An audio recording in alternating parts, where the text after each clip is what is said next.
Welcome to the Wooper Club League Season 12 Draft Breakdown. We are entering into Scarlet and Violet with authority, and we're excited to go over some of the changes for the season, as well as the truly excellent teams assembled by our talented coaches. I am IllLogic, I'm coach of the Buffalo Boufflant, and I'll be leading us through this breakdown. As always, I am joined by co-commissioner SteveChuck, coach of the Waterdeep Wobbuffets.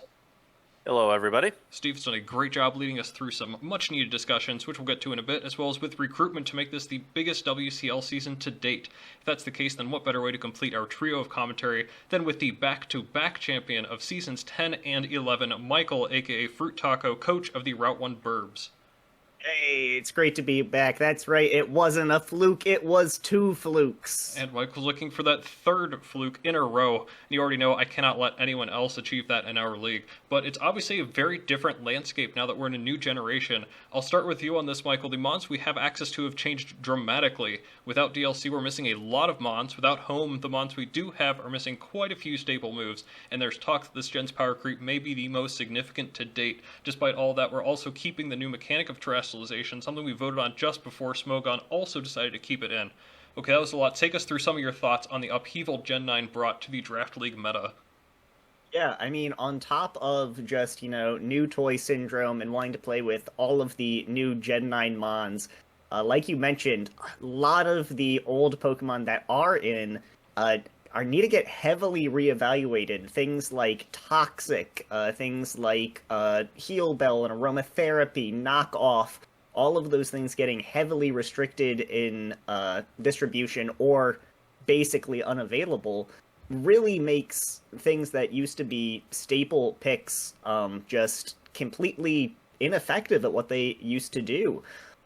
So really a lot of reevaluating Pokemon on top of, like you said, power creep, new Pokemon, finding out what is going to be a good Terra abuser, figuring out how to abuse Terra in the first place, as well as just going through the draft. I felt there were some strange areas kind of in the pool of Pokemon where, where there were roles or types or stat distributions that just were really limited to compared to other gens, to where after, just 2 or 3 rounds, you're like, well, is it even worth drafting a Pokemon of this type anymore?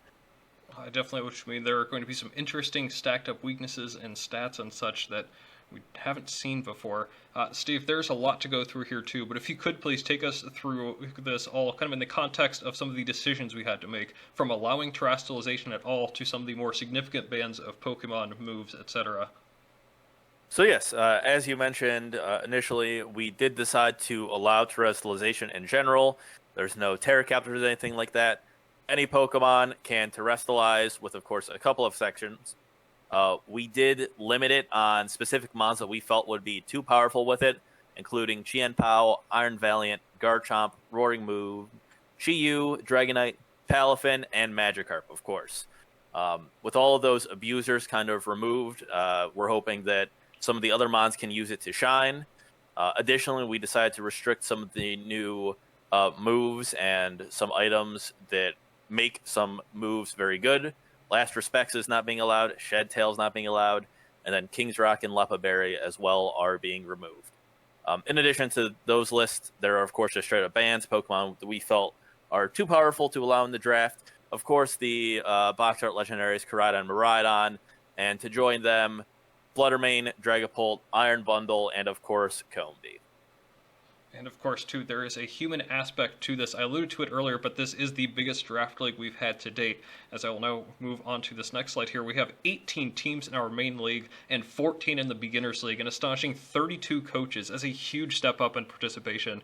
To that end, we have split up our league into 2 conferences, only fitting that the Wooper Club split up into the Jotonian and Paldean Woopers as our conferences. Steve, there were some tough decisions to make concerning the split up. Tell us a little bit about the season, scheduling, and all that comes with that. So yeah, ending up with 18 kind of put us over that threshold we had drew at 16. After completing the draft, of course, I realized 16 may have been a lot to draft with. It would have got quite complicated towards the end. So kind of glad we made that threshold there and got past it. Splitting into 2 really helped with the power level. As a note, I kind of forgot about talking this with the rules. We're doing an untiered draft. We didn't do any tiering. We're just take whatever you want. So that's going to be fairly high powered. given what's available, and it'll give everyone a chance to try out as much of the new things as they please. But anyways, back to these tiers, these conferences. Now that we had 18 teams here, made sense to divide it into two, just trying to make equal conferences. The season will play out where you will play all other 8 coaches in your conference with a bye week at some point in there. And then for the playoffs, we'll take the top 4 from each conference. We'll play down to a conference champion, and the champions will play each other for the league champion. And with that in mind, too, we are going to be splitting this breakdown up into 2 different videos, one covering each conference. Check the title for the one we're about to go through now, and check the description for a link to the other conferences draft. You see the coaches, the teams up here right now, so go to the one that you're most interested in watching. We already know this will be a long one, so with that, let's jump into the draft. We get to start off Paldea with the Zanesville Zigzagoons, who picked first overall a Goldango. After that came Rotom Wash, Breloom, Garganacci, Espeon, Cloyster, Abomasnow, Pelipper, Greedent, Mimikyu, and Dugtrio. There are some interesting aspects to this team. 2 weather setters with 0 real abusers. The early Espeon and the Greedent.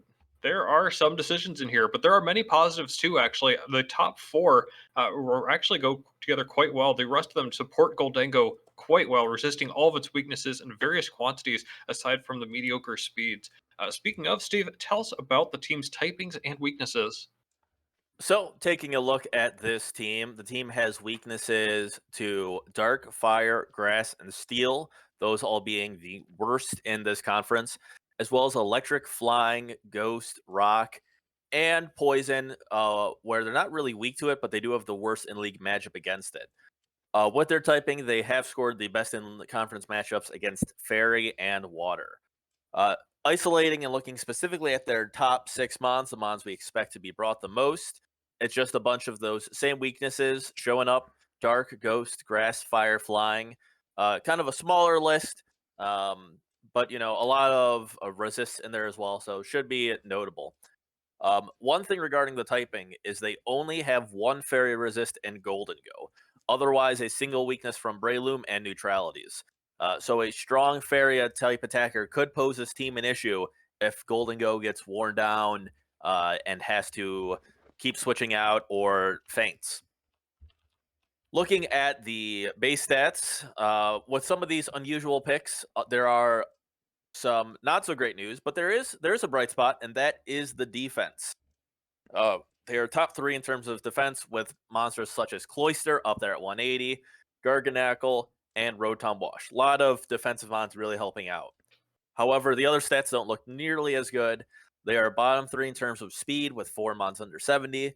They are bottom of the conference in terms of HP, with 7 mons under 70. Very quite frail in that regard. Bottom of the conference in terms of attack, with 4 mons under 70. Of note, there is only 1 above 100, with Breloom at 130. With such a physically strong draft in general, it's a wonder that this team doesn't have more of those threats. Hopefully they have other ways to make up for it, but just an oddity to see here. They also at the bottom in conference special attack with 5 mons under 70.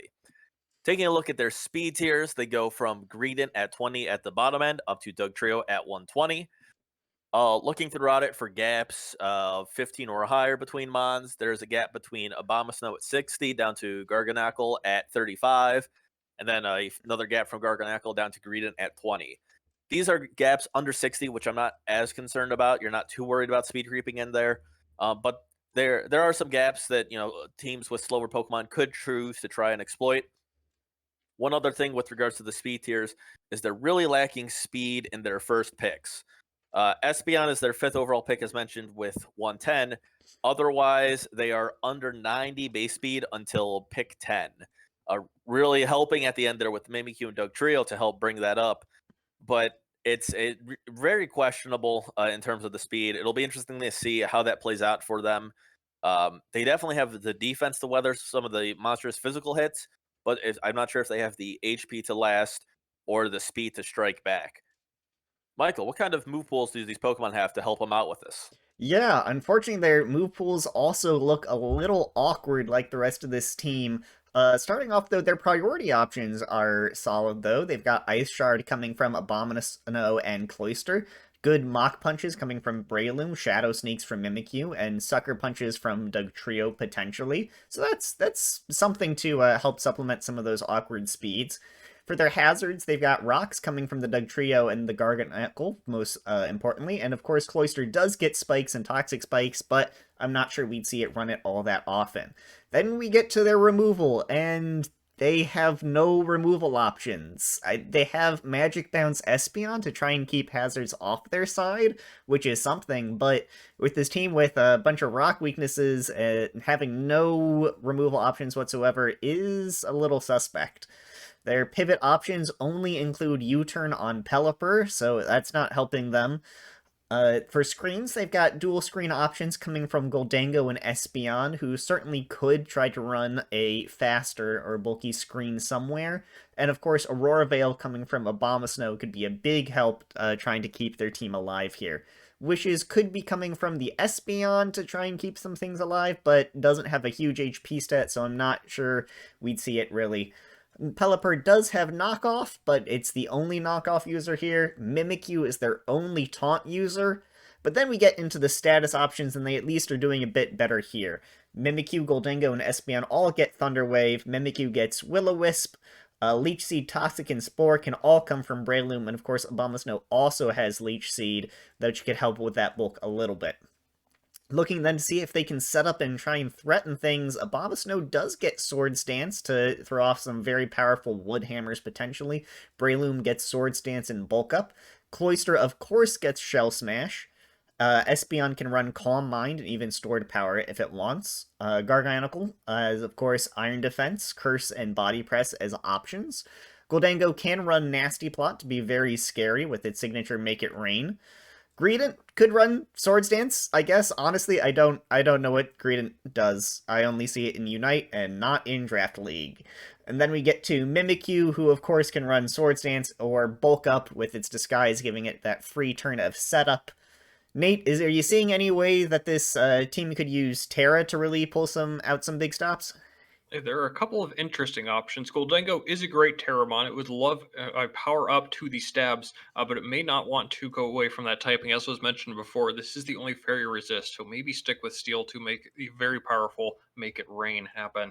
Otherwise, Rotom Wash can go pure electric with the Levitate ability for no weaknesses and also eliminate the grass weakness, or maybe wants to go another defensive typing, something like Steel, or even just go pure water, which also powers up Hydro Pump. Breloom is great with the extra power on Mach Punch from fighting, but also appreciates extra coverage. Go forward to it with Terra Fire, and especially when you think of something like Spore and Mach Punch being the only real mandatory moves, and then Fire to be able to cover those grass types that are immune to Spore. Garganacl has a few defensive typings that could work, something like Fairy, Ghost, Water, or even Grass, something to help both booster that defensive profile a little bit from the mediocre Rock typing. Espeon can boost Psychic moves a little bit, or maybe a coverage move, something like Fairy or Electric. Cloyster is actually really neat. It goes something like Ice or Rock to boost those 5-hit moves, or with a great prediction, could go something a little bold, something like Ghost to ensure it can get up even more hazards with a defensive set, or offensively a second Shell Smash. A Bomb Snow is actually quite good with this too. The typing does not help it ordinarily. Can set up Snow, and while it could get a defensive boost from Ice, it doesn't necessarily need that to still be able to set up the Veils there. So it doesn't need the Ice typing. It can go something like Water or Fairy defensively while setting up Leech Seed still. Pelipper can power up one of its stabs while losing some weaknesses amplified by the other, or go ground for an incoming electric move. Greedent could go normal. It would power up the stab move of choice, plus maybe quick attack to make up for some of the low speed. Mimikyu could power up a stab too, or go something like Grass to power up that Wood Hammer as an additional stab. And finally, Dugtrio has a lot of cool options, mainly powering up Earthquake with Ground, but would also go something else to get another coverage option depending on the matchup, maybe something like Poison for what is a poor Fairy matchup. Overall, the team is still pretty strange, but I think there is still a solid game plan at the top there. Maybe a couple transactions are needed, but after that, the core of the team could help carry this team to some wins. Steve, what do you think? Yes, this team definitely is one of the oddest ones I've seen in the draft, but I don't want to judge it too harshly until we start to see it in action. Perhaps Josh has a good idea of what to do with this team. So excited to see it in action and see if these issues we're pointing out are concerns or if there are plans in place to mitigate them. Michael, what are your thoughts on the team? Yeah, I wouldn't say that the team is bad, just that it's awkward. I think really, something that shouldn't be underestimated is the new boost of snow paired with Cloister means that that thing's going to be taking basically no damage from physical hits while the snow is up. It's already massively defensive, and then boost its physical defense by 50%, and it's just not taking damage. So maybe you can get up those multiple shell smashes and then Terra it, and it could easily it's just blow through a team. So I'll be interested to see if something like that can happen, but we'll just have to see how the team actually ends up playing out. Who are we moving on to next, Nate? Next up are the audacious Kanto Kinglers, always with the weirdest sets that actually work sometimes. Their second overall pick is actually Corviknight, followed up by Slitherwing, Crocodile, Gardevoir, Slowbro, Salamence, Low Kicks, Gothitelle, Toxtricity, Salazzle, and Gyarados, plus honorary member Flaffy. This is something. We mentioned the strange picks with the Laughs draft, but the issue here is the order, I think. Around 4 Gardevoir. The Gothitelle's real weird here too without Shadow Tag being legal, and the Corviknight's second overall. There are some decisions here, but is there something here? Well, Corviknight is nice removal to support the team. There's some raw power and setup potential with a lot of the best mons here. Slowbro's real need support. Steve, tell us the types and stats. Help out the team a bit, please. So, starting off with the types, the team has worst in league matchups to Electric, Flying, and Ghost, as well as weaknesses to Fairy, Ground, Ice, and Rock. Additionally, they have the worst matchup in the conference against Normal with only a single resist. However, due to this, they are afforded the best matchup in the league against Fighting, so at least they do have that going for them, with only one weakness and tons of resist to help. Specifically, just looking at the first 6 picks, just to get an idea of the monster will be appearing more often, they still have the weaknesses to Electric, Flying, Ghost, Fairy, and Ice, as well as one to Fire. Notably, though, the previous team-wide ground weakness is now a resist, as the weakness comes from picks 9 and 10 both being quad weak to ground, and otherwise having a really favorable matchup to it. So that's a little deceptive there, and those kind of 2 lower-tier picks bringing that weakness up. But otherwise, the typings, there are a lot of common weaknesses, but, picking up some good matchups, specifically the fighting resist, I think is going to be very helpful in preventing some other teams from using their key strategies. Taking a look at the base stats, the Kinglers are top 3 in terms of special attack. This is led by mons like Gardevoir, Toxtricity, and Salazzle. They are, however, bottom 3 in terms of their defense. They have 2 mons under 70 and in general a low average. However, they do have both Corviknight and Slowbro, so I don't really expect too much of an issue outside of maybe physical electric moves. But in general, nothing too exploitable with those 2 massive physical walls to rely on. Taking a look at their speed tiers, they go from the Slowbro at the bottom end of 30 up to Salazzle at 117. There are a couple of gaps on the way down, both extremes. Salazzle at 117 down to Salamence at 100 is a little bit of a gap, especially in such of that prime speed area, as well as a gap at the bottom end from Gothitelle at 65 down to Slowbro at 30. In general, the team is a little slower than I would like, only having 2 mons at or above 100, and kind of really emphasizing those mid-speed tiers, which will work out pretty well for them for that, but they're just going to be outsped by so many things they're going to need help. Michael, do the move pools provide the help this team needs? Well, looking at priority, they have both Low Kicks and Slitherwing who throw off huge, absolutely devastating first impressions. And of course, Low Kicks also can throw off Sucker Punch, but those conditional priority moves are their only priority options, unfortunately. Looking at hazards, Crocodile is their only Stealth Rock setter, and Toxtricity and Salazzle can both set up Toxic Spikes. So, I mean, Crocodile's not the worst rock setter, but it's certainly not the best. As far as removal goes, their only removal option is Defog coming off of that Corviknight, which is actually, probably okay, because Corviknight is a fantastic Pokemon overall and a fantastic hazard remover. Things look better once we go over to their pivot options. You turn on Corviknight, Low Kicks, and Slitherwing, Volt Switch on Toxtricity, and technically Gardevoir gets Teleport if you think it'll live a turn to actually switch out with that. Going for screens, they've got dual screens coming from Gothitelle, Guard of War, and potentially Corviknight if it wants to run a cheeky screen 1 week. So, that can help with the bulk here and there. Guard of War is their only Wish Passer, who I wouldn't really expect to see passing those. Item removal, knockoff on Gardevoir and Salazzle are their only item removal options, and, well, they're not probably going to run it all that often.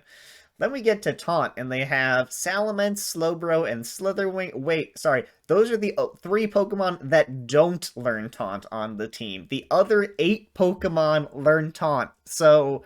Well, if you're trying to have some statusy setup shenanigans against them, they've got ways to stop you. Also looking good on their status spreading, they've got Paralysis coming from Gardevoir, Gothitelle, Gyarados, Salazzle, Slowbro, and Toxtricity, Burn coming from Gardevoir, Salazzle, and Slitherwing, and Toxic coming from Salazzle and Toxtricity. That is a wonderful array of status moves that they have there to spread on their opponents week to week. Looking at their boosting options, Corviknight gets Bulk Up, Iron Defense, and Body Press if it wants. Gardevoir, of course, gets Calm Mind and can even go Stored Power if it wants. Gothitelle does similar things, Calm Mind, Stored Power, but also gets Nasty Plot. Gyarados has Dragon Dance and its Moxie ability to become a sweeper or cleaner late game. Crocodile, similarly, has Bulk Up and Moxie. Lokix gets Swords Dance and Agility. Salamence is a 3rd Moxie sweeper, also getting Dragon Dance. Salazzle gets Nasty Plot if it wants to run it. Slitherwing can bulk up with Body Press and Flame Charge if it wants. Slowbro has tons of different setup options. Nasty Plot, Calm Mind, Amnesia, Stored Power, Iron Defense, Body Press. And of course, Toxtricity also gets Shift Gear, because it does. Nate, what are we seeing as far as Terra options here for this team? Well, Corviknight can Terra out of its 2 weaknesses potentially, take advantage of a low health threat there, something to resist fire and something to resist electric, depending on what he thinks is coming. Slitherwing would like the ability to grab some extra power on one of the stab moves, maybe that first impression. The way defensive type could help it set up a little bit more, it does have the abilities and tools to do that.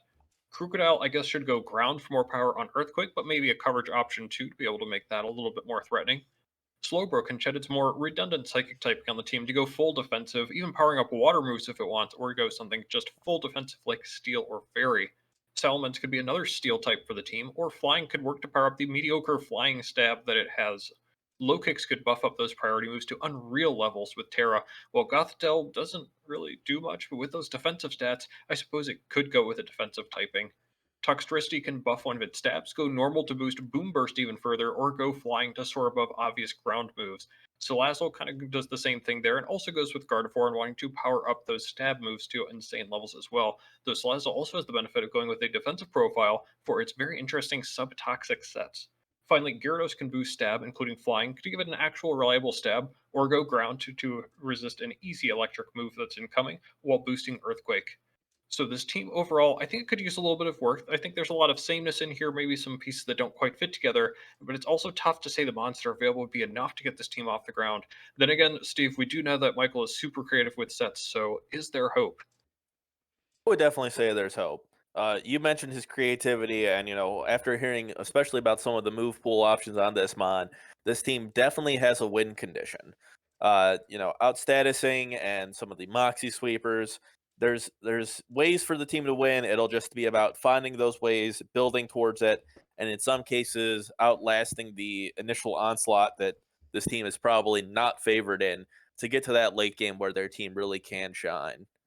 Michael, what are your thoughts on other Michael's team? Yeah, I think it's got a lot of good pieces here. I think it could definitely benefit from a couple trades here and there. Take out, something like the Gothitelle, which seems a little bit redundant with the Gardevoir there. Maybe you don't need 3 Moxie sweepers. You can maybe get rid of the Gyarados since you already have the water type Slowbro.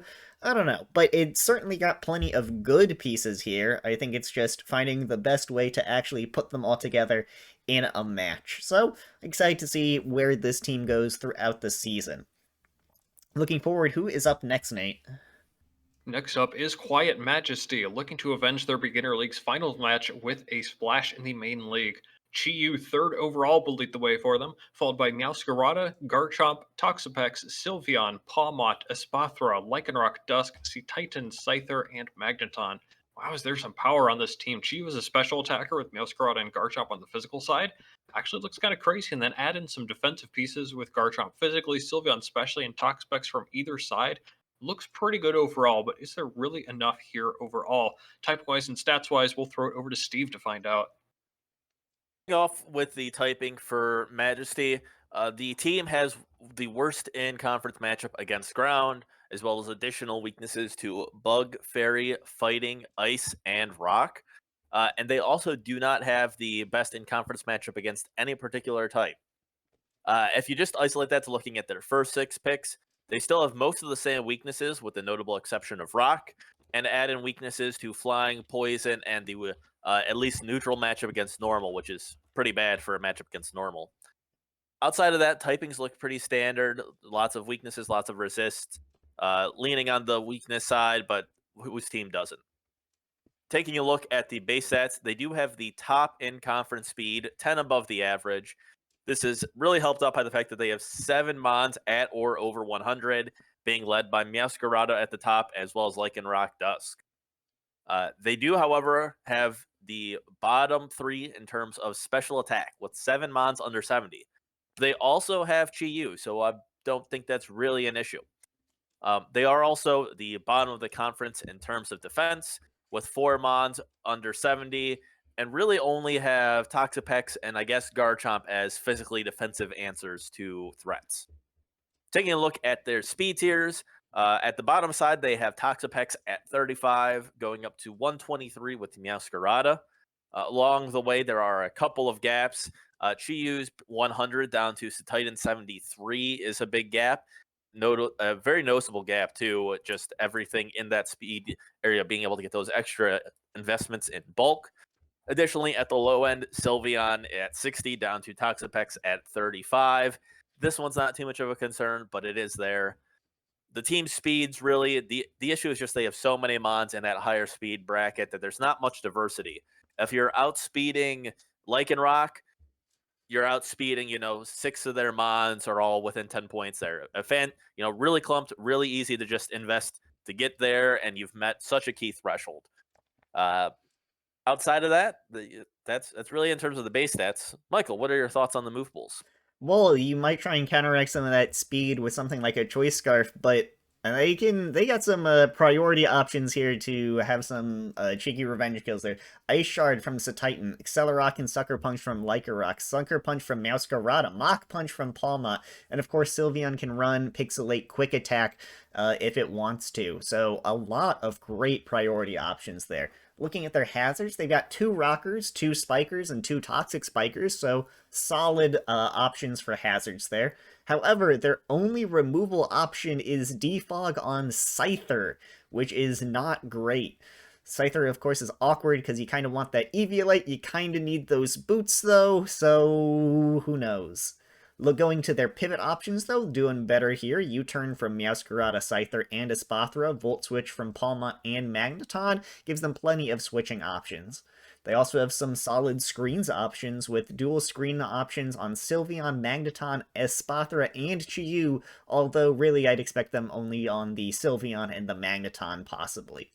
For Wish Passers, they've got Wish coming from the Sylveon and Pawmot, as well as the Revival Blessing on Pawmot, giving one of their terrifying fast attackers a second chance to clean or sweep. For item removal, their only knockoff is coming from Meowscarada, but Meowscarada is a very good knockoff user. Meowscarada is one of their 3 taunters, also with Chi-Yu and Lycanroc, so some very nice fast taunters, although those Pokemon probably aren't always finding the room for it. Going to their status options, they can spread Paralysis with Pawmot and Magneton, Burn with Chi-Yu, Toxic with Toxapex, and Leech Seed from Meowscarada if it wants to get a cheeky seed up to help support another team member. Then we get to their boosting options. Nasty Plot and Flame Charge on Chi-Yu makes it an absolute monster. Calm Mind with Speed Boost and Stored Power on Espathra, of course, is a classic and terrifying set if you aren't thoroughly prepared for it. Sword Stance on Garchomp or Lycanroc make them terrifying physical threats. Iron Defense on Pex means that you just aren't getting through it. Bulk Up and even potentially Body Press on Palmot. Sword Stance on Scyther, and of course Calm Mind on Sylveon give them a not particularly deep, but very strong options as far as boosting and sweeping goes. Nate, what are their options for Terra looking like? Yeah, it's kind of interesting. Chi-Yu at the top cannot Terra, nor can Garchomp, and Meowscarada is a little bit limited there too. It really only goes Grass to power up Flower Trick somewhat. Past that, though, Toxapex may like another defensive typing, maybe just going Pure Water or something like Steel, Fairy, or even Flying. That's pretty decent.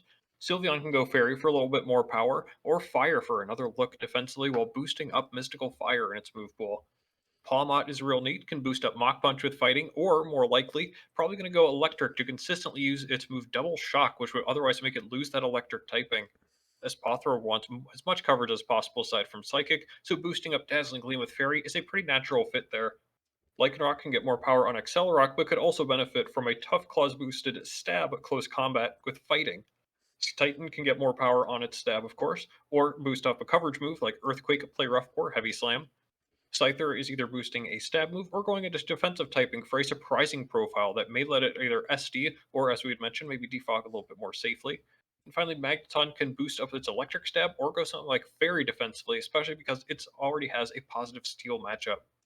The team overall has a lot of power, especially up top there, but probably isn't going to win with just those picks, especially as we mentioned the lack of ability to Terra and some of the clumped up speed tiers. I think it's going to be up to some of those lower picks to effectively Terra and pick up the slack and fill in the holes that this team has. Steve, thoughts? I definitely agree. Some of these lower tier threats definitely are threatening. The Espathra really stands out as an option to set up, potentially Terra to cover a vulnerability and sweep if not prepared for it. Of course, Toxapex is a pain to get through. So there's certainly options for the other mons to Terra, and hopefully it ends up working out for Quiet Majesty.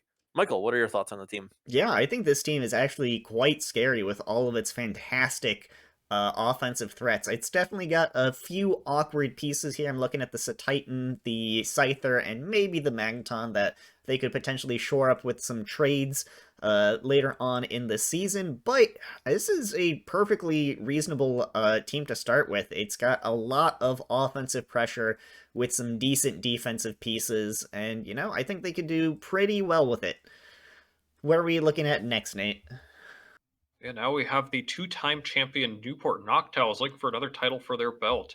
Their first pick was Great Tusk, followed up by Iron Moth, Hydreigon, Azumarill, Fortress, Dondozo, Rotom Mow, Kilowattrel, Klefki, Farigiraf, and Tyranitar. Wow, is there a bunch of firepower and tankiness on this team? Embodied by that Great Tusk is an amazing physical wall plus physically imposing offensive presence.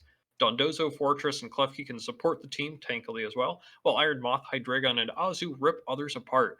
That makes sense. It's a pretty somewhat simple approach and straightforward approach to a new gen. Steve, tell us about the typings and stats. Starting off with the typings for the Noctowls, they have very few weaknesses compared to many teams, just some of the most common: fairy, fighting, fire, ground, and ice, none of them being worst in the league matchups. They do, with their typing, get some of the best in conference matchups, specifically against Dark, Ghost, and Rock. Um, not being weak to Rock and having the best matchup there is pretty big, as that is, kind of the standard everyone's weak to a type. So that's a nice note there. Looking specifically at the first 6 picks, they have some of the same weaknesses with Fairy, Fire, and Ground, and adding in Flying there within their first mons, not picking up their Flying resist until the later rounds, but still overall fantastic. Um, and yeah, just in terms of typing, there aren't really any issues here. Moving on to the base stats, with all of this big bulky pieces, it is no surprise that they have the top in conference defense, 6 points above the average, being led by monsters like Fortress, Great Tusk, and Dondozo. They also have the top in conference special attack, with Iron Moth, Hydreigon, and Farigiraf leading the charge there.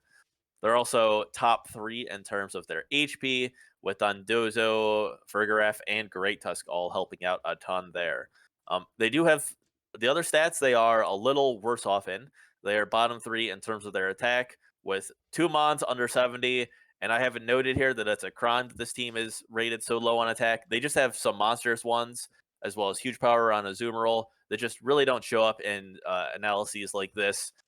So don't take this too much to heart. But numerically, bottom 3 in terms of attack. They're bottom 3 in terms of speed, and this one I stand by. 5 Mons under 70, a little bit on the slower side. We'll talk about it a little more when we get to speed tiers here in a second. And they have the bottom of conference special defense with 4 Mons under 70 and no real standouts, unlike the defense where they have so many massive physical walls on the special side. Not really. But then again, the draft definitely, and the generation as a whole, definitely favors more towards the physical side. So being a little worse off on the special side isn't really that bad. Taking a look at the speed tiers, they go down from Dondozo at 35 at the bottom end, up to 125 with Kilowattrel at the top. Looking at the speed gaps, there's only one, and that is at the top, Kilowattrel at 125 down to Ironmoth at 110. Otherwise, they have great spread, including below 60, which is pretty uncommon, having great spacing at Fergaraf at 60, and then we got Azumarill at 50, Fortress at 40, Dondozo at 35. Great spacing down there at the low speed tiers, really making anything who wants to speed creep of the walls really have to think about how much to invest there. The only real comment I have with regard to the speeds is that it is a little slow. Only having 2 Mons above 100 is a little bit of an issue. They are both at 110 or above, so they at least have some semblance of speed, and it works with the team. But something to keep an eye on for this team, and something they may look to address through trades partway through the season. Michael, do they have any other options to help address their speed stats? Well, as far as priority goes, Azumarill, of course, has Aqua Jet, and if it has a belly drum or something up, then those are absolutely devastating. But then, really, their only other priority option is Quick Attack from Kilowattrel.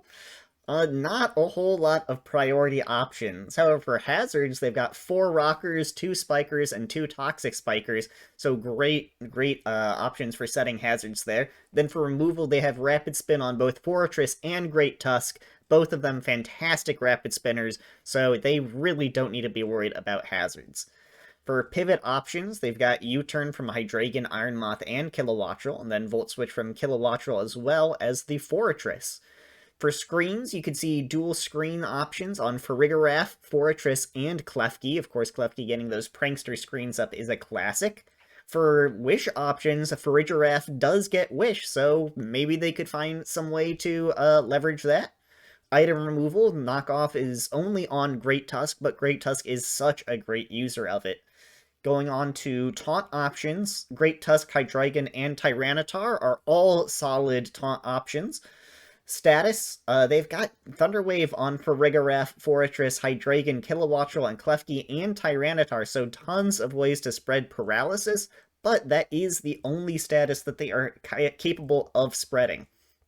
Looking at their boosting options, of course, I mentioned that Azumarill could get a belly drum up, and then it has absolutely devastating attacks.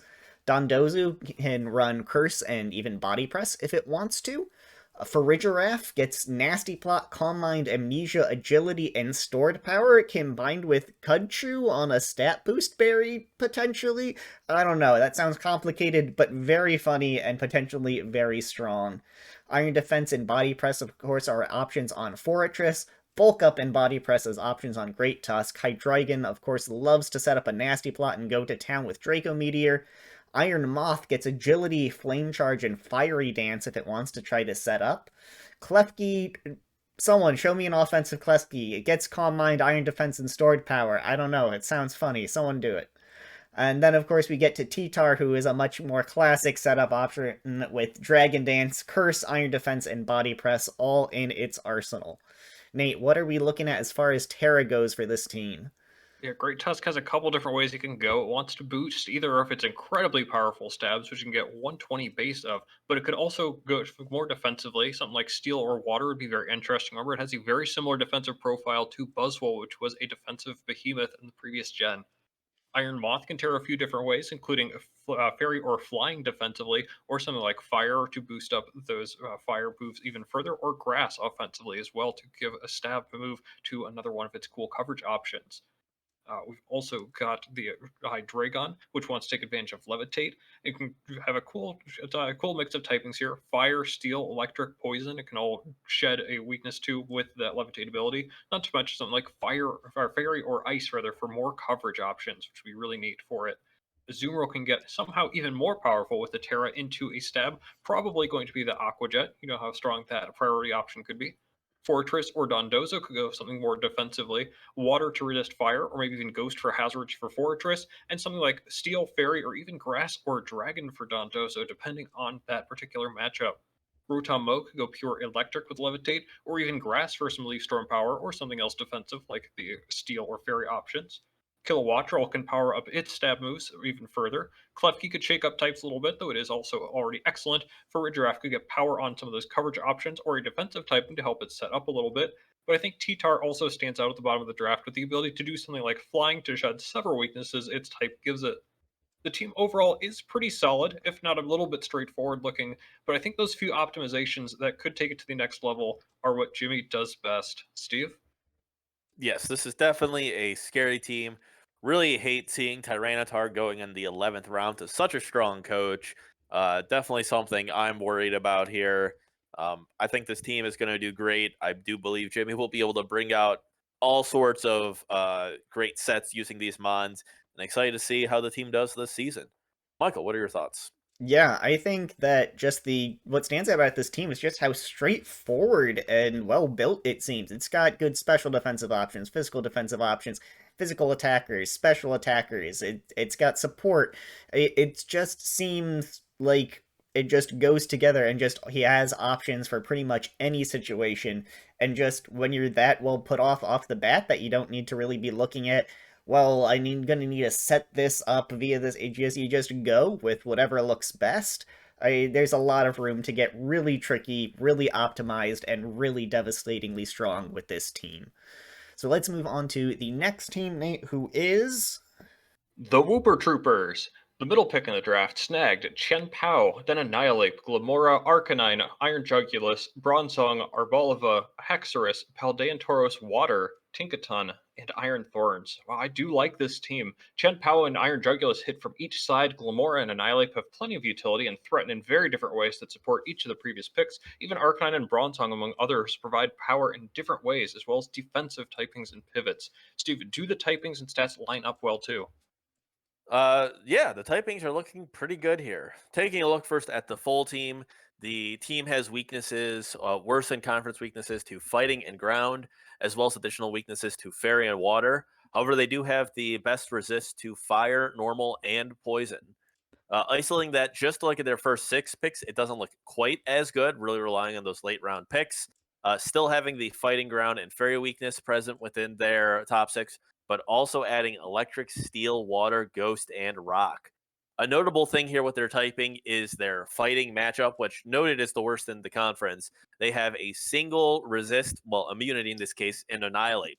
Otherwise, having weaknesses from Qian Pao, who you're not typically relying on to take hits, but that's extra damage. Arboliva and Iron Thorns. Everything else is neutral. So fighting could be a big issue here. Really putting a lot of pressure on that Annihilate, but can take it probably. Something that also likes to Terra, but we'll talk about that later. Regardless, though, a little bit concerning there, but should be able to get away from it. Looking at the base stat totals, they are top three in terms of their attack stat, with mons like Haxorus, Iron Thorns, and Qian Pao. Of course, Qian Pao's attacks being further amplified by the Swords of Ruin ability. They're top three in terms of special defense. Not a ton of standouts. Bronzong, Arboliva, Tinkaton, they're all above 100, but in general, just a good average there. They are also top three in terms of speed, with, of course, Qian Pao at the top, Iron Jugulus, and Tauros Aqua. Taking a look at their speed tiers, at the low end, they have Bronzong at 33, all the way up to Qian Pao at 135. There are a couple of speed gaps throughout the team. Qian Pao's 135 all the way to Iron Jugulius's 108. Additionally, Iron Thorns is 72 down to Arboliva's 39. Their speed is a little low at the upper thresholds. They do have Chien Pao, which is a great capstone piece, but there's kind of that next tier down, that 110s, 120s step really missing that would really make a quite threatening speed tier ladder up at top. They do have a lot of diversity, though, kind of below 100 to 70 or so. So that area is really well sped, and opponents will have to make some tough decisions there. That is all I have. Michael, how are the move pools looking for these mons? Yeah, you mentioned that they had a little bit of a gap there at the top for speed, and they can actually cover that pretty decently with some of their priority options. Arcanine, of course, has extreme speed. Chien Pao has Ice Shard and Sucker Punch, although it really doesn't need it with that speed stat. Haxorus has First Impression, and probably most reliably, Aqua Jet on that Tauros Water. Looking at their hazard options, they have 5 Rockers, 2 Spikers, and 1 Toxic Spiker. Of course, Glamora not even needing to click Toxic Spikes, just getting them up with its ability. However, their only removal option is going to be Mortal Spin on Glamora, which is very awkward. As a Poison-type move, it can be blocked by Steel types, and also, like I mentioned, you kind of want Glamora to be getting hit to set up those extra Toxic Spikes, and that means it might not be able to stick around to keep removing hazards for your team. Looking at their pivot options, U-turn on Annihilate and Iron Jugulus is great, as well as Volt Switch on Iron Thorns, but that's about all they have in terms of pivot options, so could be a little bit awkward switching between pieces on the team. Looking for screens that could help make those switches a little bit safer, they've got dual screen options from Glamora, Bronzong, Arboliva, and Tinkaton, all of which I think we could see running screens at some point during the season. They have no Wish Passer to try and keep the rest of the team alive, but they do have good knockoff users in Iron Jugulus and Tinkaton. They have 5 Taunters, so reasonable coverage there. For status spreading, they have Will-O-Wisp coming from the Arcanine, Thunderwave on Iron Thorns and Tinkaton, Toxic on Glamora, and Leech Seed on Arboliva. So they've got all of the bases covered, but not particularly deeply. Then we look at their setup opportunities. Of course, Chien Pao, with its blazing speed, can set up a Swords Dance and then become absolutely terrifying. Annihilate, of course, loves to click Bulk Up to boost its attack and defense, so it can get those Rage Fist boosts easier. Bronzong, of course, can run Calm Mind, Iron Defense, Sword Power, Body Press, tons of different options if you want to set up with it. Haxorus, of course, gets Swords Dance and Dragon Dance to be absolutely terrifying. Tauros can get Bulk Up and with Stab Body Press run a pretty impressive defensive set. Tinkaton gets Swords Dance if you want those Gigaton Hammers to be even more powerful, and Iron Thorns gets Swords Dance, Dragon Dance, Iron Defense, and Body Press, so a bunch of different options there. Nate, what are the Terra options looking like, though? Yeah, as was touched on a little bit before, Chien Pao cannot Terra, and Annihilate does love to Terra, but as was mentioned by Steve, it really doesn't want to get out of that fighting immunity. That was very important, of course, for that first pick there. If you really want to, you can go and do something like Water or Steel, but if you want to continue at least resisting fighting, maybe Fairy will be the best option to go there defensively to get maybe a different look profile defensively there. Glamora also could go something like Flying to help out its ground weakness there too. It also likes to go something like Grass for that energy ball. Arcanine, one of my favorite options there, normal for E-Speed. It gets to be very strong. Those base stats in Arcanine are no joke, but again, defensively, it can go something like Water or Fairy to help out there too. Iron Jugulus has some really cool options. Dark and Flying Stabs make a lot of sense, sure, but also can get some coverage moves, something like Ground or type Earth Power, and get a little bit more power on that too. Arboliva is a really nice one too. It's got access to grassy terrain from its ability and a strong defensive profile, so why not give it a better defensive typing, something like Steel to take advantage of the terrain, removing the Earthquake weakness and giving it something to better synergize with those stats. Haxorus can go something like Steel defensively, which could help it set up multiple times. It can also get Stab on close combat, or round out its coverage a little bit with Terra Blast from something like Electric, which it would absolutely love to add on. Tauros as well could go something like Electric, remove a lot of weaknesses, get that extra bit of coverage too, or could just go with some more power with its stab move in Water, usually. Tinkaton, of course, wants extra power on Steel for the Gigaton Hammers, but also likes that extra coverage for Steel types and resists. Probably something like Electric would fit well there. And finally, Iron Thorns. You know this thing wants to go flying too. There are a couple of those big weaknesses to ground, so flying to be able to help it set up once or twice, or just go electric for a little more power. Overall, it does look like a pretty well-rounded team. Let's see if the defensive pivots can open up enough room for the powerful threats to actually get in, because I think the thing that stood out for me overall here was Michael saying that there just was not much of a pivot game there, the Volt Switch and U-turn being about it. Otherwise, it seems like it'll be hoping and praying that the team can switch around well enough to get in a big piece to break down the opposing team and out-trade. Steve, what do you think? Yeah, definitely agree there. Trading is going to be key for this team. Bringing in Chien Pao as frequently as they can to pick up KOs and hopefully stay ahead in that race there. And really, taking advantage of Annihilate and the fantastic that offers as a defensive piece, while hopefully not getting rid of the fighting immunity. Michael, what are your thoughts? Yeah, I mean, I think trading is great, but I think also they just have a lot of good damage sources and a lot of good potential late game cleaners as far as, getting Terra, using a Terra defensively to get an extra setup opportunity on something like the Iron Thorns, like the Haxorus, like an extra Rage Fist boost on the Annihilate could make them really, really threatening late game if you don't to take care of them in the early game. So excited to see how that all plays out. Who are we looking at next, Nate? Next up are our boy Steve's Waterdeep Wobbuffets, where he snagged a Roaring Moon with the 6th overall pick. That leads the charge into the Scizor, Gengar, Quaquaval, Dragonite, Sandy Shocks, Weavile, Torkoal, Escovillain, Earthworm, and Florges there at the end. That's a lot of threats. It reeks of Steve's last team, where there were several standout offensive threats facilitated by a couple of walls. Also got that weather core there at the bottom, popularized by my ice cream cone a few seasons back. But otherwise, as we'll see in the stats, tons, I think, of offensive power from those top picks. Steve, tell us about your typings and stats. Starting off with the typings for the full team, there are a couple of weaknesses. There is the worst in league matchup to Fairy. Additionally, the worst in league but not awful matchup to Dragon, and additional weaknesses to Fighting, Fire, Ice, and Rock. Isolating that to the top 6, a lot of those same weaknesses prevail: Dragon, Fairy, Ice, Fire, and then, of course, also Ground.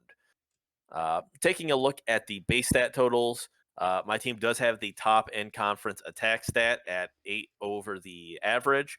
That is led by monsters like Roaring Moon, Dragonite, and Scizor. Also top 3 in special defense, really helped out by that last round Florges. Also Roaring Moon and Dragonite, I guess, help. Top 3 speed as well with Weavile, Roaring Moon, and Gengar. However, kind of the weakness of the team is the bottom 3 in terms of HP. There are 2 Mons with under 70, which isn't a ton, but there's no real standouts, the highest one being Roaring Moon at 105. No real wall that has the HP to back up its walling potential. Taking a look at the speed tiers, the low end is Torkoal down at 20, all the way up to 125 with Weavile. There are a couple of speed gaps. From Sandy Shocks at 101 down to Quaquaval at 85 is a bit of a speed gap in an awkward spot. Additionally, the low end, there are tons of speed gaps from Scizor / Earthworm at 65 down to Torkoal at 20. Massive gap there, barely covering the low speed tiers, but there is something. Michael, how do the move pools look for these Pokemon? Move pools actually look pretty good. Looking at the priority, starting off, of course, Dragonite, known for running E-Speed. Quaquaval can run Aqua Jet. Scizor with devastating bullet punches, and Weavile with Ice Shard if it needs it. Looking at the hazard options, you have 3 Rockers, 2 Spikers, and 1 Toxic Spiker, so solidly covering your bases there. Then going for removal, you've got Rapid Spin on Quaquaval and Torkoal, as well as Defog on Scizor, so fantastic options there.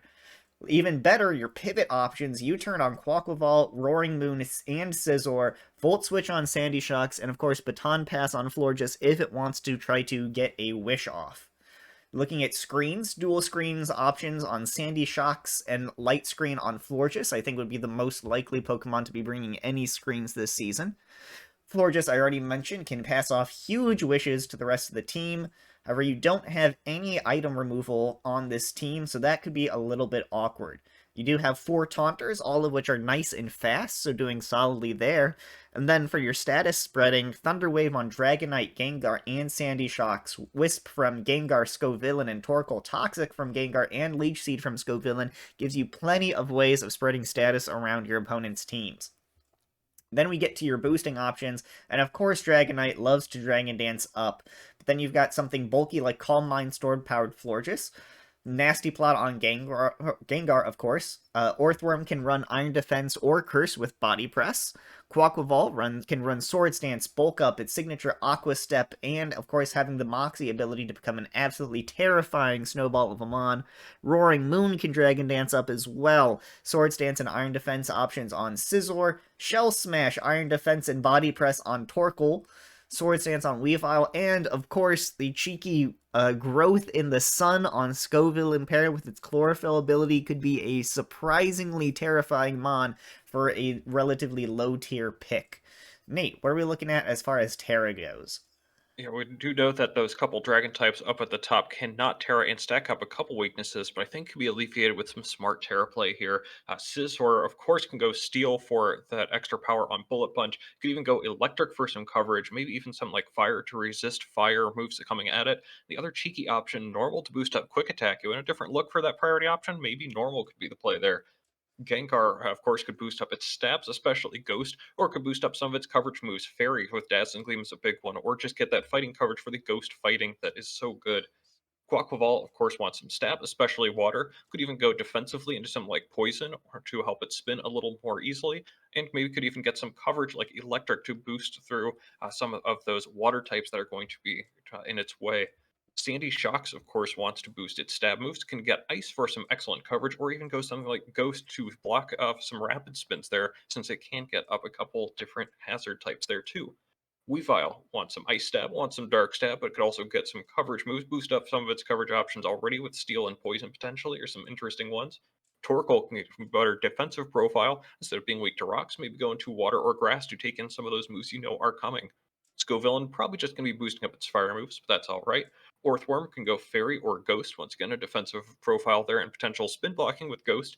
And Florges sounds kind of disgusting if you could go Steel or Fairy for a little more defensive power with Steel, or Fairy to boost up its moves while it's already boosting itself up with Calm Mind. This is, I think, a really strong team. Like many other teams, it's looking to get into a position to sweep, but with a very different look, I think, from a lot of the other teams. If you lean into the strengths while keeping an unpredictable profile for the right opportunity, I think you'll do fine. Steve, how do you like your chances this season? I very much like this team. One of my favorite things was late rounds, seeing the availability to pick up the Sun Core. Not only the chlorophyll sweeping Scovillain, but the fact that the Sun also helps Roaring Moon and Sandy Shocks, giving me a lot of options to abuse that weather, while not necessarily relying on it too.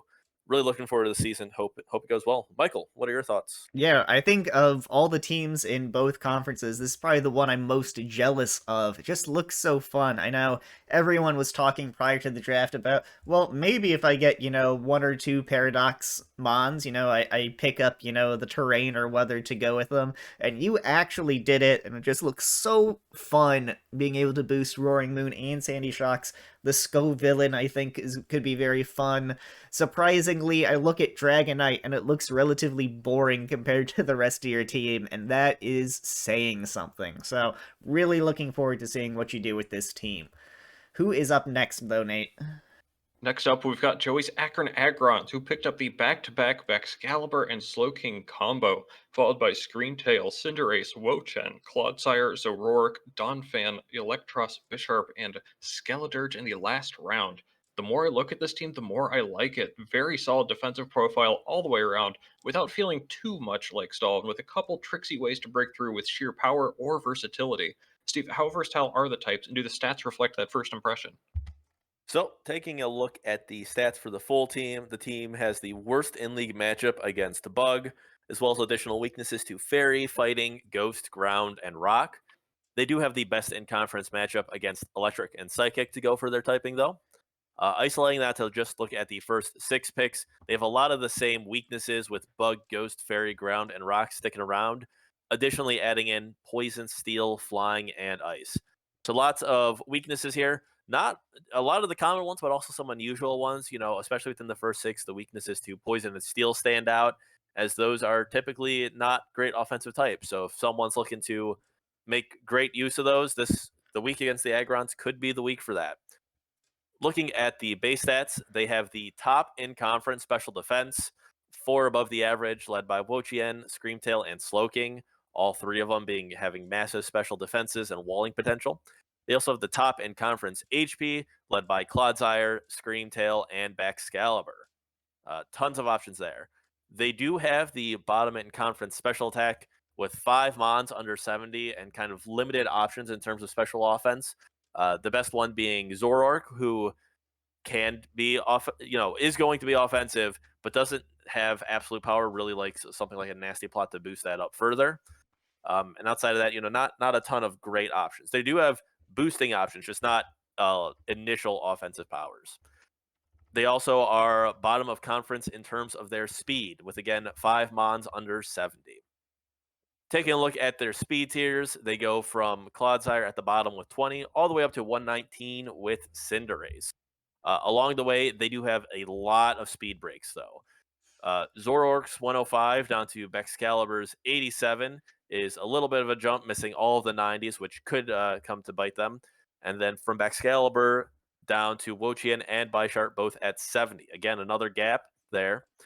And then shortly after, we have a couple more gaps. Skeletor's is 66 down to Donphan's and Electros' 50, and that 50 down to 30 with Slowking. If you're paying attention here, I've listed more Mons in speed gaps than I didn't. That is definitely a big issue with this team. The speeds are kind of clustered around certain numbers, and they're missing a lot of things in between.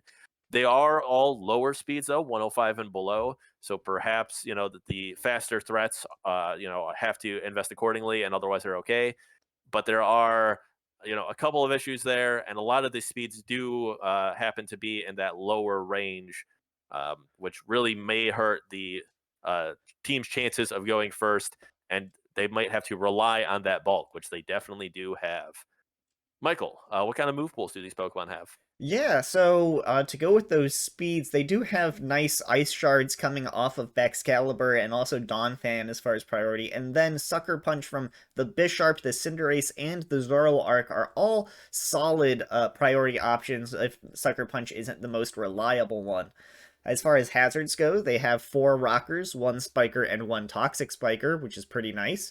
However, their only removal option is Rapid Spin on the Donphan. Donphan, I think, is a perfectly good Pokemon, but I'm not sure it's good enough to always be great in each matchup, so they could be looking at some awkward removal matchups some weeks. For Pivot, though, they've got U-Turn on Cinderace, Zoroark, and Electros. Electros, of course, also gets Volt Switch. Chilly Reception from Slowking will set up that Baxcalibur, and Screamtail can Baton Pass out if it's trying to set up a Wish for someone. As far as screens go, dual screens options for Screamtail, Slowking, and Wo-Chien, I think all are great options to run screens or one screen a couple of weeks. Already mentioned Screamtail can pass off huge wishes. You look at it and it's like, well, how big could it be? It's like a Jigglypuff. It's got big wishes. Item removal, we got knockoff on Donphan, Wo-Chien, and Zoroark, so 3 solid knockoff users there. For taunt options, they've got 4 taunters, most notably Cinderace, Wo-Chien, and Zoroark as pretty good taunters. For status spreading, Thunder Wave comes from the Bisharp, Electros, Screamtail, and Slowking. Will-O-Wisp comes from Cinderace and Skeledirge. Toxic comes from Clodsire, and Leech Seed comes from Wo-Chien. So pretty solid on that front. Looking at their abilities to boost, Swords Dance and Dragon Dance on Baxcalibur are some standouts, especially if it gets that defense boost from the snow. Swords Dance on Bisharp, it got an evolution, but don't count it out, folks. It's still scary with a boost. Cinderace gets Bulk Up and Flame Charge, as well as now Swords Dance. Clodsire gets Amnesia or Curse if it wants to try and become even bulkier. Donphan can run Iron Defense and Body Press on a defensive set. Electros gets Bulk Up and Body Press as well. Screamtail can run Calm Mind, Amnesia, and Stored Power with its incredible bulk if it wants to try to do some offensive work one week. Skeledirge, of course, gets Flame Charge and its signature Torch Song to really get out of control fast. Slowking gets a bevy of options: Nasty Plot, Calm Mind, Iron Defense, Amnesia, Stored Power. Lots of different ways to build Slowking. And lastly, Zoroark gets Swords Dance and Nasty Plot as well as Calm Mind as options while it's trying to set up, maybe disguised as something else. Nate, what are we looking at as far as Terra options go for the team, though? Yeah, we started off mentioning the Excalibur and Slowking at the very top. Excalibur, of course, could stay ice to keep that snow boost to its defense, but otherwise could boost up its other stab, Glaive Rush, or could grab a stab move onto ground potentially too. Slowking could keep its typings as well, but it can go into straight up water to keep some of those Q resistances while kind of getting a better overall typing there too. Fairy and Steel are interesting options as well. Screamtail maybe just wants to go Fairy defensively. There are a few weaknesses to things like Ghost here that maybe it would like to get out of. Cinderace is a Liberomon, so it may not want to go Terra too often, but it can go Fire with Blaze potentially to boost up those Pyro Balls. Wo-Chen, probably a couple defensive options, looking at same things like Fairy or Water to give resistances to most of the moves that are coming its way, though it does have quite a few weaknesses with that typing, so maybe it wants to Terra more often.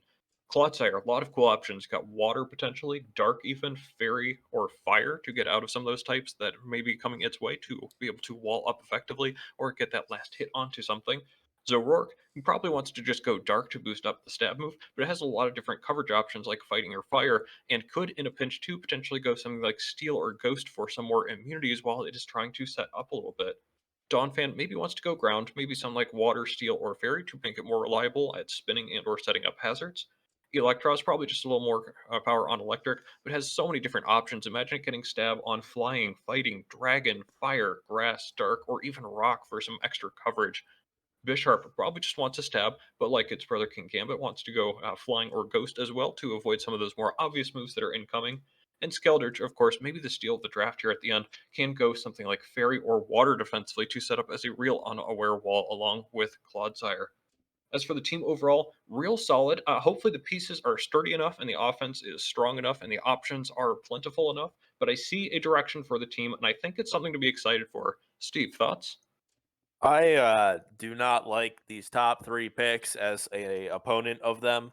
The bulkiness and wish passing from Screamtail is going to be quite annoying, especially with a monstrous bulky guy like Excalibur to receive the wishes, get the defense boost from Snow, and set up from there. Definitely well crafted at the top, scary to face, and the rest of the team really does flush out the team. Uh, not necessarily looking forward to this matchup this season. Michael, what are your thoughts? Yeah, I think this team is deceptively good. Excalibur, I think, is going to be an absolute monster this season, paired with, like you said, that bulkiness of the Screamtail, the Clodsire, and the Skeledirge for two unaware walls. I think even the Zoroark can be sneakily good here with options like the Illusion as the Clodsire to bait a Psychic attack, Illusion as, the Skeledirge to make sure you're not hit by a fighting attack, as the Slowking or the Screamtail to bait a Ghost or a Dark attack. I think there's some options to get some good setups there. Also, just interested to see how Illusion actually plays with Terra, because I don't know how that shows up. But looking forward to see how the team works out. Who is up next, Nate? Next up, it's your boy Sasbo's Boulder Boldores with a tough looking squad. Iron Valiant, 8th overall, is followed up by Ting Lu, King Gambit, Rotom Heat, Magnezone, Lucario, Talonflame, Ceruledge, Hatterene, Cyclizar, and Quillfish. I have to say, it's one of my favorite top of the drafts, with the monstrous power coming from Iron Valiant and King Gambit, along with defensive capabilities and utility from things like Ting Lu and Rotom Heat. The issue for me is that it seems to have lost its way partway through the draft, with types starting to pile up without some key points addressed. Steve, I suspect we'll see some interesting patterns in the typings and stats here, yeah? Well, we most certainly will. Looking at the typings, this team has the worst in conference matchup to Water, a massive weakness there, only picking up resists in the 10th and 11th round, as well as weaknesses to Fighting, Ground, and Rock. All of these common types do grant them a lot of the best in league matchups when looking at their full team to things like Bug, Dragon, Fairy, Fire, Flying, Grass, Ice, and Steel. Lots of great matchups here, taking a look at the full team. However, when you isolate it to the first six picks, it is a little interesting here. The team still, of course, has the weaknesses to Fighting, Ground, and Water, and that full team weakness to Rock is now overall a Resist, with out of their first six picks, only one Mon being weak to Rock and the other five resisting. Additionally, some of their previous best in conference matchups against Fairy and Fire are weaknesses within their first six picks. So a lot of work here in the second half to offset and kind of maybe over offset on some of these types that were bad. But there are definitely some interesting type matches for the teams, and it'll be interesting seeing how this plays out for them. Taking a look at their base stat totals, they are top 3 in terms of attack, being led by King Gambit, Iron Valiant, and Saraledge. They are also top 3 in defense with monsters like Ting Lu, King Gambit, and Magnezone. Top 3 in special attack with Hatterini, Magnezone, and Iron Valiant. They are, however, bottom 3 in terms of HP. They have 3 mons under 70, and they have a pretty low average, basically right around 70, with the exceptions of Ting Lu and King Gambit. Otherwise, looking pretty frail, so easy to lose that HP there. Additionally, they are bottom 3 in terms of their special defense, with 4 mons under 70, and just in general a low average. Nothing else really to notice there. Taking a look at their speed tiers, they have 29 at the low end with Hatterini, up to Talonflame with 126 at the high end. There are a couple of speed gaps throughout their squad. Iron Valiant's 116 down to Lucario's 90 is a massive speed gap in a key area. Really, where I see a lot of the most, common speed creeping is right around there. So lots of missed opportunities there.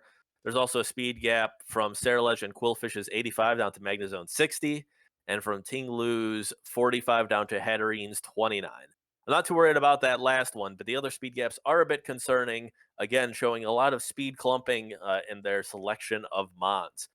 Michael, how do the move pools look for this team? Yeah, so let's start off with their priority options. Shadow Sneak comes from Ceruledge and Iron Valiant. Huge Sucker Punches from King Gambit. E-Speed, Vacuum Wave, and Bullet Punch, all options on Lucario, and Quillfish, of course, also can have Aqua Jet. Looking at their hazard options, they have 2 Rockers, 2 Spikers, and 1 Toxic Spiker, so not particularly deep there compared to some of the other teams we've seen, but certainly plenty of options. Looking at the removal, Rapid Spin on Cyclizar and Defog on Talonflame are their only options, which I think are reasonable options, but not fantastic ones. For pivot, they've got U-Turn on Cyclizar and Talonflame, as well as Volt Switch on the Magnezone, so not a ton of options there either, but sufficient ones. For screens, we could see dual screen options on the Hatterene, the Magnezone, the Iron Valiant, and the Ceruledge, probably most likely seeing a screen from like the Magnezone or the Hatterene somewhere along the line though. No Wish Passers, and their only knockoff users are Cyclizar and Iron Valiant, who I think are actually very, very good ones. For their taunt options, they have 7 taunters, so doing fantastically on that front. For other status, we can see Will-O-Wisp coming from the Ceruledge and the Talonflame, Paralysis options from the Hatterene, Iron Valiant, King Gambit, Magnezone, and Quillfish, and Quillfish with its poison typing also still gets Toxic. Looking at their boosting options, Swords Dance, Bulk Up, and Flame Charge options on Ceruledge can be very good, especially paired with its signature Bitter Blade being basically Fire-type Drain Punch. Hatterene can run Calm Mind and Stored Power. Iron Valiant gets Swords Dance, Calm Mind, Agility, and Stored Power for a bunch of different options there. King Gambit's Supreme Overlord boosts it, and it can further boost with Swords Dance if it wishes to. Lucario can be on the physical or special side, with Swords Dance, Bulk Up, Nasty Plot, and Calm Mind all being options for it. Magnezone can run Iron Defense and Body Press on a bulky set. Quillfish can run Swords Dance if it wishes, and Talonflame can run Swords Dance, Bulk Up, and Flame Charge potentially. Those are their boosting options. Nate, what are their Terra options, though? Well, Iron Valiant cannot Terra, but imagine something like Ting Lu being able to go into an even better defensive typing, maybe to cover up some of the other holes here. Imagine Fairy or Poison look kind of nice there for fighting moves coming into it. King Gambit can also go defensively with Flying or Ghost for those obvious fighting moves and potentially ground moves too with Flying, but also wants to boost up its stab moves as well. A stronger Sucker Punch, not a bad thing. Rotom Heat probably can just go electric to shed its fire type and just go to be another Electros of sorts, the levitating electric type. Also could go steel or water defensively for a nice look there. Magnezone can boost up its stabs, or potentially can go fairy for another defensive look there too. It threatens out steel, so that's one less type that a fairy type would need to worry about.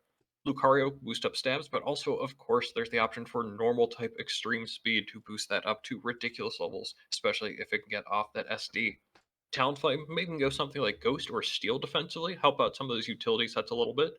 Saraledge has not a lot of it has quite a few cool options with the abilities that it has, it can go something like fairy or fighting, or even something like grass or bug to entirely change the look of its defensive outlook and help it set up a little bit or tank up more than you might expect. Hatterene can go water, fire, or steel defensively for what is otherwise maybe mediocre typing, depending on what is needed that week. Cyclozar has quite a few options. Fairy, Ghost, and Steel look pretty cool defensively, but it can also power up some of its other options. Coverage options like Water, Dark Dragon, Ice, Normal, Grass, or Fire can gain stab or extra power on that offensively. And then finally, Quillfish could boost up Aqua Jets with water, or could go something like Ghost defensively so it can continue to stack up hazards without worrying about them being spun away. Overall, the team I think has the makings of something good, but could I think use a little bit of work to round it off. At that point, though, I feel very confident about the team. As until then, it looks like it'll be a little bit predictable and exploitable potentially, with some of the top mons up there doing a lot of the heavy lifting and a lot of overlaps there in things like typings and speed tiers. Steve, what are your thoughts on the Boldores? I definitely agree with your assessment on the typings here. Something that really kind of stuck out during the draft is, looking at a team and thinking, oh, they already have this type, they're probably not. And the Boulders kind of blew that assumption out of the park, drafting, three of the same type. It makes sense for something like Steel, but, grabbing three fire types and then, doubles of a ton of other types where it seems some of their picks just seem to fill duplicate roles, or maybe pick up one additional role while still missing four other roles that other team members had. So definitely expect some trades for them to try and plug up some of these holes, and interested to see what they do with the team moving forward. Michael, what are your thoughts? Yeah, I definitely think that there's, like you guys said, a couple of holes that could be patched here and there, a couple of redundancies that you probably don't need. I'd love to see that Rotom traded away for a Pokemon, because, Rotom is the only Pokemon I'm seeing that is neutral to fighting. Really should be a weakness or a resist there, I think. But in all seriousness, I think there's some pretty good things on this team. The Terra, I think, will really shine defensively on this team. Something like Grass Cerulege with making a Firewater Grass Core with the Quillfish and Rotom sounds very fun, as well as, just Tinglu being an absolute monster defensively. Paired with things like Iron Valiant for some solid offense, I think they've got some tools, but definitely could do some work to patch things up and round the team out. Speaking of rounding things out, I think, Nate, are we up to our last team? You are correct. Last up, it's the Close Combat Club with their Iron Treads, Palafin, Volcarona, Amoonguss, Noivern, Iron Hands, Grimmsnarl, Quagsire, Rotom Frost, Rabsca, and Hawlucha. Another team that the longer I look at it, the more I like it. Great removal for Volcarona and Noivern's offense, great pivoting with amazing types and actual pivoting moves, lots of offense with a healthy amount of bulk supporting it all. This looks like John taking another step forward in his team building. I'm so happy to see it. Steve, tell us about the typings and stats. Taking a look at the typings for the Close Combat Club, there are worst in-league matchups to Flying, Ice, and Rock, as well as weaknesses to Fairy and Fire. There are also the worst in-conference matchups to Normal and Psychic, although they really aren't that bad, so that's fine. There are overall resists to Ground and Water, which are nice pickups, of course. Isolating to the first six picks, a lot of the same weaknesses are there: Psychic, Rock, Fire, Flying, Ice. Additionally, within their first six picks, they do have a bit of a ground weakness with having the two weaknesses and only a single immunity.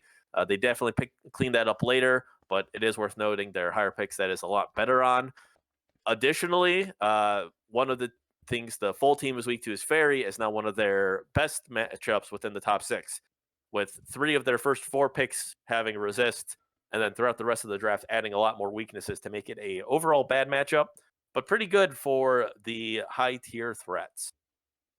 Some other typing notes: the team has a single ghost resist in Grimmsnarl against prominent ghost attackers, which there aren't a ton of, so not awful, but Grimmsnarl will have a lot of pressure there and may need a Terra to help it out, or not help Terra him, but someone else to help. Also, they only have a single normal resist, so any big normal attackers could pose a massive threat for this team. Perhaps Mousehold, which is currently a free agent in this conference, could be picked up and really put in a lot of work with only Iron Treads being able to resist, although Iron Treads is a great answer to it. Taking a look at their base stats, They are top 3 in terms of HP with mons like Iron Hands, Amoonguss, and Palafin. Uh, Additionally, they are top 3 in terms of special attack with mons like Volcarona, Rabsca, and Palafin. Specifically, Hero really helps out a lot there. They are bottom 3 in terms of defense with 2 mons under 70. Otherwise, just average stats around the board there. Um, they're also bottom of conference in terms of special defense with 4 mons under 70. Taking a look at their speed tiers, they go from Amoongus's 30 all the way up to 123 with Noivern. There are a couple of speed gaps along the way, and by that I mean exactly one between Rotom Frost's 86 down to Grimmsnarl's 60. They definitely have the speed tiers in the area where they matter more. So all in all, a decent spread there and good speed tiers. Michael, what are you looking at in terms of moves for these Pokemon? Starting off with priority, Palafin, of course, has its powerful signature Jet Punch. Iron Hands can run Fake Out, and Grimmsnarl can run Sucker Punch, so we're really looking at that Jet Punch to carry the priority of the, priority burden on the team, but it is a fantastic option. Hazards, we've got rocks coming from the Iron Treads and the Quagsire, and of course Quagsire also gets spikes and toxic spikes, so not a ton of options there, but I think Iron Treads is so good as a rock setter, and that's really what you want to focus on. For removal, we've got Defog on the Hawlucha and the Noivern, as well as Rapid Spin from that Iron Treads again, which I think is fantastic, reliable removal there, especially for things like that Volcarona or that Rotom. For pivot options, we've got U-Turn on Hawlucha, Noivern, and Volcarona, Volt Switch on Iron Hands and Iron Treads, Parting Shot on Grimmsnarl, and Flip Turn on Palafin, so we can see a lot of offensive switching around from this team. Looking at screens, we can see dual screens coming from Rabsca, but more importantly, Prankster dual screens on that Grimmsnarl, which I think we'd see a lot of. As far as cleric options, Rabsca does get Revival Blessing to give one of the big threats another chance to sweep. For item removal, we only have knockoff on the Iron Treads, but I think it is a great Pokemon to use that move. For taunt, we've got 4 taunters, most notably the Grimmsnarl and Noivern. Status options, we've got that Prankster Thunderwave coming from Grimmsnarl, Will-O-Wisp coming from Volcarona, Toxic from the Quagsire and Amoonguss, and of course Amoonguss gets its Spore still. For boosting options, Grimmsnarl can run a surprising bulk up set if it wants, but we're more often looking at something like Swords Dance and bulk up to go with Hawlucha's Unburden ability, Swords Dance, Iron Defense, or especially Belly Drum coming from Iron Hands, Iron Defense and Body Press on a defensive Iron Treads set, bulk up on the Palafin, Amnesia and Curse on Quagsire if it needs to bulk up even further, something like Calm Mind, Iron Defense, Cosmic Power paired with Stored Power on that Rabsca, and of course, classically, Quiver Dance on the Volcarona. How do you think this team's going to use Terra, Nate? Well, Palafin will not be the one to do it. It cannot Terra. Iron Treads may want to go with Ground to shed some of the actual weaknesses that Steel gives it, as well as boost up those ground moves, or could go Water or Flying defensively for some of those obvious moves that are incoming. Volcarona likes to go Grass for an extra stab move there, but could also go potentially something like Ground or Steel to double with Iron Treads for some incoming rock moves. Among Us, we have the opportunity to go defensive here with Water or Fairy, which just sounds a little gross for the sporing little mushroom there. Noivern, of course, normal for Boom Burst. That makes a whole lot of sense there. Boost up what is maybe one of the strongest moves without a drawback available in the draft. Iron Hands can go extra power on its stab moves, can go ground for a little bit more power on a coverage option, or can go flying for another easy defensive option too. Grimmsnarl would also like another look defensively when needed. Something like Steel or maybe even Ghost defensively could serve it well there. Quagsire also likes to go defensive. Something like Poison or Steel to resist those grass moves that are incoming, or something like Ghost so it can continue to stack up hazards. Rotom Frost can power up one of its stabs for power. Could also go something like Steel, Water, or Fairy defensively, and go from a type with Ice that isn't very defensive to something with a lot of potential there while spamming Blizzard. Rabsca probably goes Bug for power, and Hawlucha also probably just boosting up its stab moves with power. Overall, I really do like the team. I'm excited to see if John has the creativity to break away from what he establishes in the season. I think what we've seen a lot of is that he's able to bring Mons together in a very good, productive way during the regular season, but maybe gets a little too entrenched in that. So if he can break away from that, explore some of those options a little bit more, I think he has the shot to make a splash even in the playoffs. Steve, I think there were some big expectations I just laid there, but what do you think? I agree. This team definitely looks good for John, one of the top players in the league, and will really continue to shine with this team. Lots of threats here. I really like the first couple picks. Of course, the classic Amoongus pick coming in at 4. Getting my goggles ready as we speak. But yeah, looking forward to this team, and hope they have a good season. Michael, what are your thoughts on the team? Yeah, I think the team is pretty good overall. I think maybe it's a little reliant on setup here for things like the Halucha, the Iron Hands, the Volcarona, even, the Palafin likes to get a bulk up or two off. But, with like that Prankster Screens, with, Revival Blessing, with just the defensive, regenerative capabilities of Amoongus, I think they've certainly got all the pieces to make that work.